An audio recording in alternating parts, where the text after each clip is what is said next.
আল্লাহ তাআলা সক্রিয়, অভাবনীয় ও অসীম কুদরতের ফলে আদি পিতা হযরত আদম আলাইহিস সালাম এবং আদিমাতা হযরত হাওয়া আলাইহিস সালামকে সৃষ্টি করেছিলেন। তারপর থেকে দুনিয়ার সমস্ত মানুষকে একটি স্বাভাবিক নিয়মের মাধ্যমে সৃষ্টি করে চলছেন। সেই নিয়মটি যেমনই স্বাভাবিক তেমনই সর্বজনবিত। একটি নর এবং একটি নারীর পরস্পরের যৌন মিলনের সক্রিয় দ্বারা অন্য একটি জীবন সৃষ্টি হয়ে চলছে।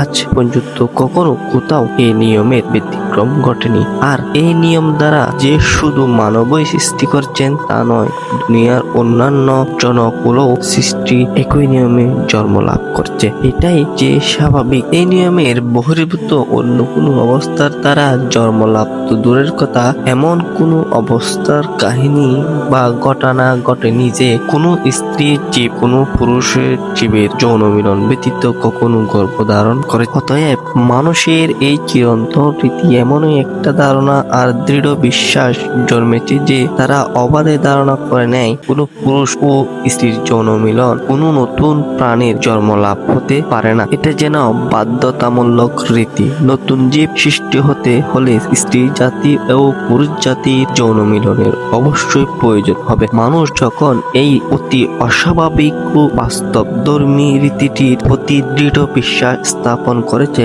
এবং আস্থাশীল হয়ে পড়েছে, ঠিক তখনই বিশ্বস্রষ্টা আল্লাহ তাআলা দুনিয়ার বুকে মানব সন্তান জন্মের ইতিহাসে এক বিস্ময়কর এবং অদ্ভুত ঘটনা স্থাপন করলেন। সেই ঘটনা পৃথিবীর মানুষকে শুধু অবাকই করলো না, একেবারে স্তম্ভিত করে দিল। আল্লাহ তাআলা এক কুমারী নারীর গর্ভে কোনো নরের সঙ্গে যৌন মিলন ছাড়াই নতুন একটি নর সন্তানের জন্মদান করলেন। এই ঘটনায় যারা আল্লাহর প্রতি বিশ্বাস এবং তার আসমানী কিতাব সমূহ ও রাসূলগণের প্রতি আস্থাশীল তারাই মেনে নিলেন আল্লাহ তার অসীম কুদরতে সবকিছুই করতে পারে, তার অসাধ্য কিছুই নেই। একদল ঘটনাটিকে বিশ্বাস করতে পারল না। তাদের ধারণা যে নিয়ম তাই হওয়া উচিত, স্বয়ং আল্লাহ অস্বাভাবিক ঘটনা সৃষ্টি করেন না। এভাবে তারা আল্লাহ তাআলার অসীম কুদরতের শক্তিকে অবমাননা করেছিলেন। প্রিয় দর্শক, হযরত মরিয়ম আলাইহিস সালাম এর আরো ঘটনা